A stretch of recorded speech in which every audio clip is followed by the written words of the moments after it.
एक छोटे से गांव में जहां हरी भरी खेतें थीं और पक्षी मीठे गीत गाते थे, विमला नाम की एक महिला रहती थी। वह एक किसान थी जो अपने पति और 2 प्यारे बच्चों के साथ रहती थी। विमला मेहनती थी और हमेशा अपने परिवार के लिए सबसे अच्छा चाहती थी। वह अपने बगीचे में ताजी सब्जियां उगाती थी और अपने बच्चों के लिए स्वादिष्ट रोटियां बनाती थी। गांव के लोग विमला को उसकी सादगी और ईमानदारी के लिए जानते थे।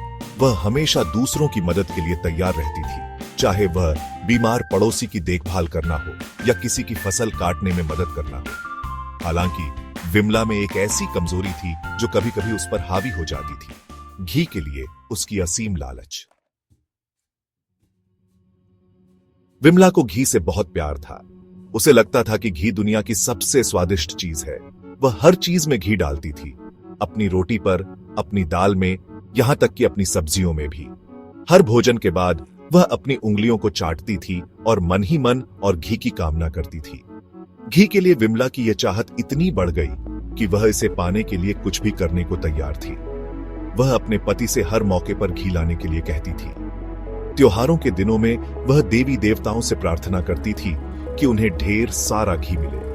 कभी-कभी विमला चालाकी भी करती थी। वह अपने पड़ोसियों के यहां जाती थी और उनसे घी उधार मांगती थी, यह वादा करके कि वह उन्हें जल्द ही लौटा देगी। लेकिन विमला कभी भी अपना वादा पूरा नहीं करती थी। वह चुपके से घी खा जाती थी और अपने पड़ोसियों से झूठ बोलती थी कि वह उसे खो बैठी है या चूहे उसे खा गए हैं। एक दिन विमला के गांव में एक प्रसिद्ध साधु आए। साधु अपनी बुद्धिमानी और चमत्कारों के लिए जाने जाते थे। विमला हमेशा की तरह अपने लालच से प्रेरित होकर साधु के पास गई। उसने साधु से प्रार्थना की कि वह उसे ढेर सारा घी दें ताकि वह अपनी इच्छा पूरी कर सके। साधु विमला के मन की बात जानते थे। उन्होंने उसे एक मुस्कान दी और कहा, मां, लालच एक खतरनाक चीज है। यह हमें अंदर से खा जाती है और हमें सच्ची खुशी से दूर ले जाती है। साधु की बातों का विमला पर कोई असर नहीं हुआ। उसने साधु से जिद की कि वह उसकी इच्छा पूरी करे। साधु ने आखिरकार हार मान ली और कहा, ठीक है, तुम्हारी इच्छा पूरी होगी। तुम्हारे घर के पीछे एक मटका है, उस मटके को खोलो और तुम्हें उसमें घी मिलेगा।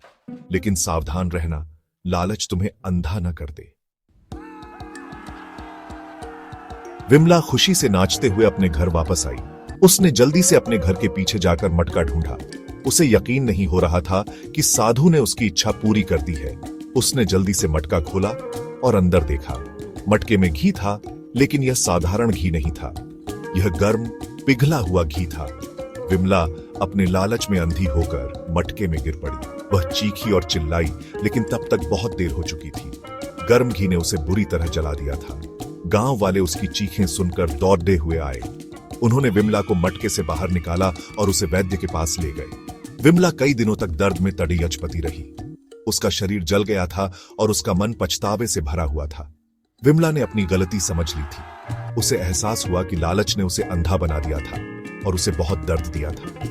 उसने अपने पड़ोसियों से माफी मांगी और साधु से मिलकर अपनी गलती के लिए पश्चाताप किया। साधु ने उसे क्षमा कर दिया और कहा, या याद रखना, संतोष ही सबसे बड़ा धन है। विमला ने उस दिन से लालच को त्याग दिया और हमेशा साधु की सीख को याद रखा।